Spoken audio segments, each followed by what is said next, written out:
सांग माने एटा हूँ मो गाँ नुह मो गाँव आग गाँ माने पंचघंटार पार्क आउ जोठे कि मु केबे भी जाई नहीं। आज मु प्रथम थर पे आसी दर्शन करने सो चलतु भितर को जीवा।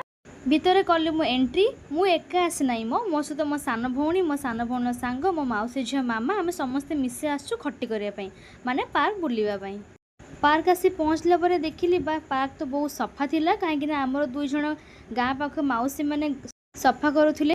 तापर भितर गला पर मत मन पड़गला मोर पिलादिन कथा सांग मैंने जहाँ भी कहतु पिलादिनर जो मेमोरीज ना ताको केबे भी भूली पारे।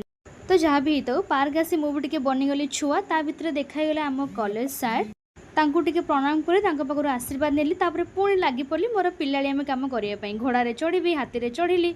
तापर आसी मो कन्हई सहित गपसप कली कान टे फुसफुस मन कथा कहली गोटे किसी देदेली कहीं मु बाल गोपाल माने कृष्णा को सतरे बहुत भल पाए।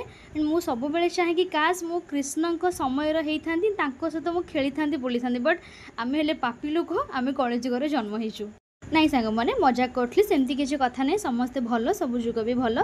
तापर मुझे गली दूली खेलने दूली खेल सारापर टे गली मो मौसी झील सहित एठी पुणी एटा कौ दूली मोर नाम जानी देन जहाँ भी गेम थिला विश्वास करंतु जेतिकी भी खेलवाई जहाँ भी थिला मांकड़ पड़ी छोट पिला सब जाक गेम मुझे अटेंड करी गोटे भी किसी छाड़ी ना कि पर मु मिस करी आरे यार मुझे खेली पारे छाड़ देती तो से सब जाक गेम खेली खेली सारी थकी जाइला ये देखागला आम गाँ माउस जो मैंने कि पड़िया सफा करते सहित कथा हो सारापर एवं देखो संध्यार माहौल आहरी सुंदर देखा कहीं चारे लाइट लगे दिखाई। तो सांग माने मोर तो बुलाबुली सरला आपण मैंने भी निहाती आसतु आम गाँ पार्क को आ बुलिकी निजर पिलादिनर मेमोरीज को ताजा करके जातु।